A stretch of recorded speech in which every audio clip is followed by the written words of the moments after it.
ذرا سوچیں، کراچی میں ایک اسکول کی نوٹ بک جس کے صفوں پر شاعری بھری ہوئی ہے، آج وہی لڑکا پاکستان کی سب سے طاقتور آوازوں میں سے ایک ہے۔ یہ کہانی ہے طلحہ انجم کی، ایک شاعر جس نے صرف موسیقی نہیں بنائی، اس نے کھیل کے سارے اصول ہی بدل دیے۔ لیکن اصل سوال یہ ہے کہ آخر طلحہ انجم ہے کون؟ کیا وہ ایک شاعر ہے جس نے اردو ریپ کو ایک نئی زندگی دی، یا پھر ایک ایسا فنکار جو تنازعات کو اپنی طرف کھینچتا ہے؟ سچائی شاید ان دونوں کے بیچ میں کہیں ہے، اور اسے سمجھنے کے لیے ہمیں کہانی کو بالکل شروع سے دیکھنا ہوگا۔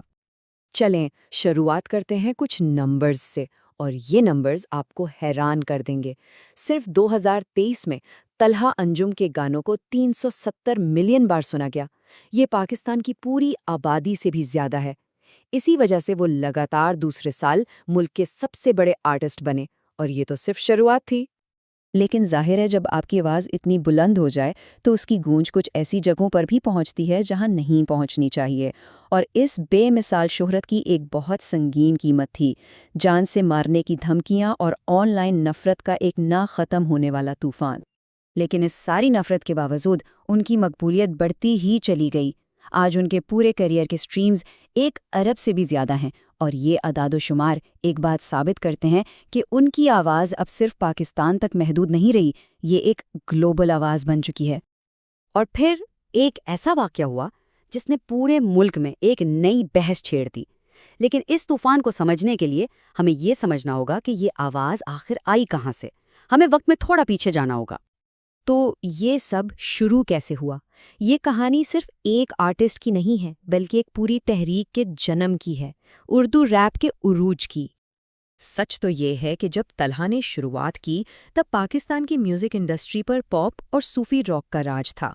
ہپ ہاپ کو زیادہ تر لوگ مغربی کلچر کی ایک کاپی سمجھتے تھے، لیکن طلحہ نے اس سوچ کو بدلنا تھا۔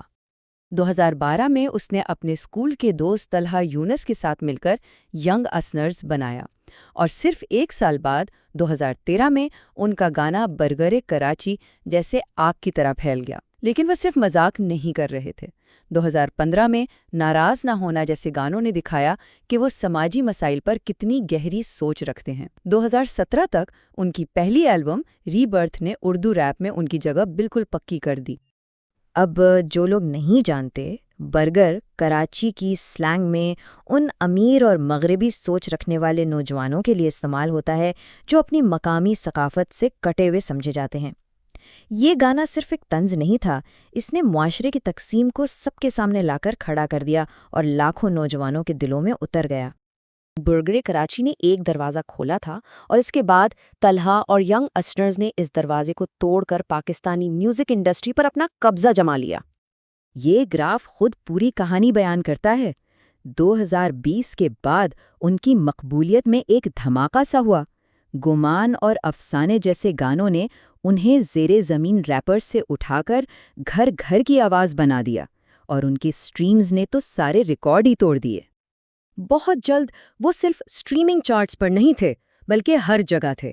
PSL کے ترانے سے لے کر کوک اسٹوڈیو کے سٹیج تک وہ مین سٹریم کلچر کا ایک اہم حصہ بن گئے، یہاں تک کہ انہوں نے یوم پاکستان پریڈ میں بھی پرفارم کیا۔ لیکن سب سے بڑا قدم آیا نومبر 2022 میں، جب انہوں نے امریکن ہپ ہاپ لیجنڈ ناز کے لیبل ماس اپیل ریکارڈز کے ساتھ ڈیل سائن کی۔ اس موقع پر طلحہ کے الفاظ نے یہ واضح کر دیا کہ اس کا ویژن کتنا بڑا ہے۔ اس نے کہا، یہ ڈیل صرف ہمارے لیے نہیں ہے، یہ کراچی کے ہر اس بچے کے لیے ہے جو ریپ کا خواب دیکھتا ہے۔ یہ صرف میوزک نہیں تھا، یہ ایک میراث بنانے کی بات تھی۔ لیکن جب آپ کی آواز اتنی بلند ہو تو تنازعات بھی آپ کا پیچھا کرتے ہیں، اور شہرت کے ساتھ چیلنجز اور شدید رد عمل بھی آیا۔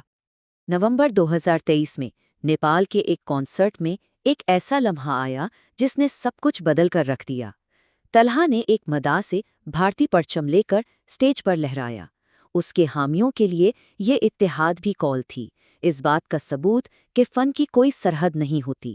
لیکن مخالفین کے لیے یہ قوم سے غداری تھی، جس کے بعد ان پر شدید تنقید ہوئی اور یہاں تک کہ جان سے مارنے کی دھمکیاں بھی دی گئیں۔ بعد میں ایک ٹی وی شو پر طلحہ نے اس معاملے پر بات کرتے ہوئے کہا، مجھے افسوس ہے اگر اس سے کسی کو تکلیف پہنچی، لیکن فن سیاست سے بالا تر ہے۔ اس کا موقف بالکل واضح تھا، چاہے لوگ اس سے اتفاق کریں یا نہ کریں۔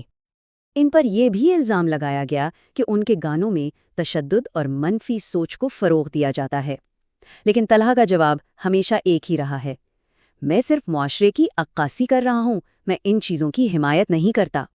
تنازعات اپنی جگہ، لیکن ایک چیز بالکل صاف ہے، طلحہ انجم کا اثر ناقابل تردید ہے۔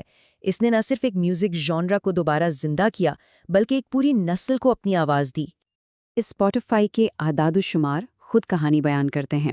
آج اردو ریپ پاکستان کی نوجوان نسل کی سب سے پسندیدہ موسیقی کی صنف بن چکی ہے، اور یہ تبدیلی براہ راست طلحہ انجم اور ینگسٹرز کی محنت کا نتیجہ ہے۔